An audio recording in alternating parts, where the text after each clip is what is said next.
Hey y'all, it is 10:10 a.m. and I have been on the road since 5:30 yesterday. Get yourself a look at that. I am in beautiful Central Illinois on my way to Scott Sullivan's house to pick up the car. Many of you are wondering what was going on with my project car, and in a word, not much. I guess that's two words. Scott was doing some work on the front end, and honestly, it just became an issue of me not being able to afford to continue to do it there. So, have to bring it home. I'm not upset at all. Man, I've made some mistakes on this car. I'm the first to admit that I was immature and naive along the way.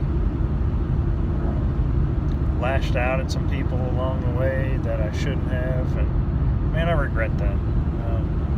I've learned a lot about the process of building a car because I've pretty much made every mistake there is to make, both in terms of parts and in terms of people.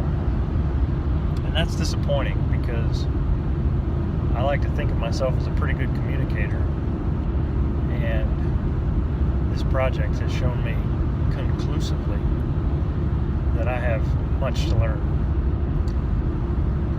So the goal at this point is to drive about 3 more hours to get to Dayton, load up the car, and try to get home.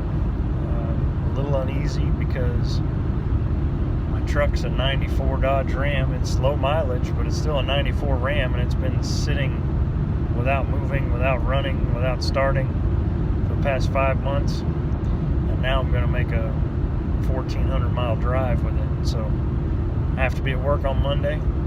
By the time I post this, I'll hopefully be back at work, but man, it makes me nervous. So for those of you that were wondering what was going on with the car, that's it. Hopefully the fenders are close. The hood still has to be mounted.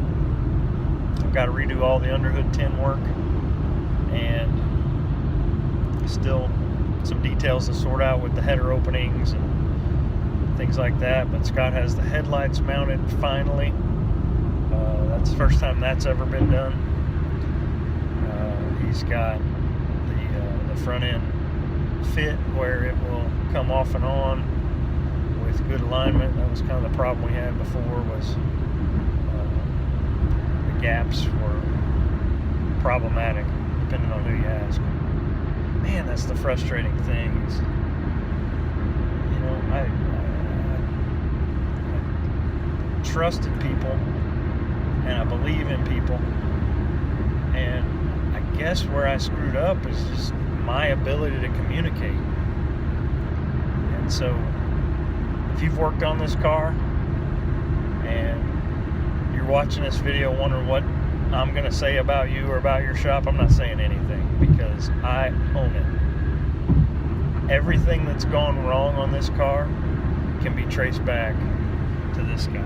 So there's no blame to be had that's not mine. But that said, I still got a car that's in primer and in pieces.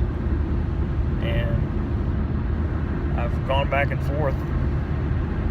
Should I scrap it, part it out? Can I finish it? I sure can't afford to finish it right now. So it's coming back to the shop. I'm going to do what I can do. I'm going to do as much tech as I can do on it. I'm going to get it wired, plumbed, hopefully running. And we'll worry about paint some other time. I've been trying to get paint on this car for 3 years. And it's just not happening. I don't know what.